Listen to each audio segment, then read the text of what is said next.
માંગરોળમાં પ્રાથમિક સદસ્યતા અભિયાન અંતર્ગત ભાજપની કાર્યશાળા યોજાઈ હતી।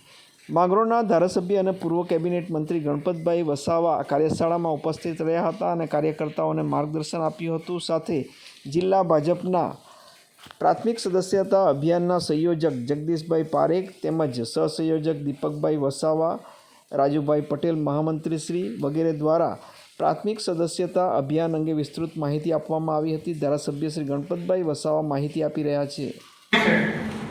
સૌથી મહત્વનું કામ જે કરવાના છે એવા દરેક બૂથના કાર્યકર્તાઓના નામ નક્કી કરવાના છે, કારણ કે દરેક બૂથમાં 300 પ્રાથમિક સદસ્ય આપણે નોંધવાના છે।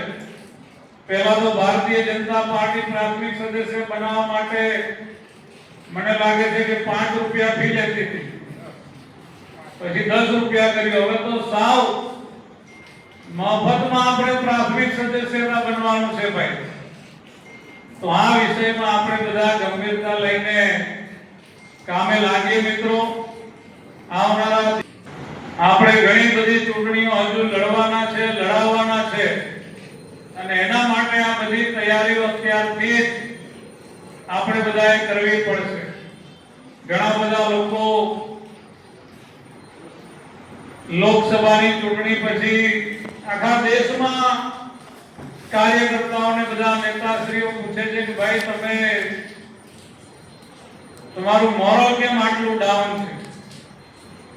તો બધા કાર્યકર્તા એમ કે લોકસભાની ચૂંટણીમાં આવું થોડુંક રિઝલ્ટ એમ તેમ થયું એટલે આપણા કાર્યકર્તાઓને માનસિક રીતે તોડવાનો પ્રયત્ન કરે છે, પરંતુ આપણે એને ટોટલ મારીને બતાવવાનું કે ભાઈ 543 સીટમાંથી તમારી ખાલી 90 આવી, એની ટકાવારી કાઢો તો તમે 10% સીટ પણ જીત્યા નથી। પણ આપણને મોટો આંકડો બતાવીને એમ કે જો ભાજપ વાળા ઓછા મત મળ્યા હોત। રીનુભાઈએ વાત કરી કે સમગ્ર વિશ્વમાં 18 કરોડ સદસ્યતા વાળી કોઈ પાર્ટી હોય તો માત્ર ને માત્ર એક ભારતીય જનતા પાર્ટી છે। આખા વિશ્વની સૌથી મોટી નંબર 1 પાર્ટી એટલે ભારતીય જનતા પાર્ટી। અને એ પણ કેવા આપણા નેતાઓના નેતૃત્વમાં આપણે કામ કરીએ।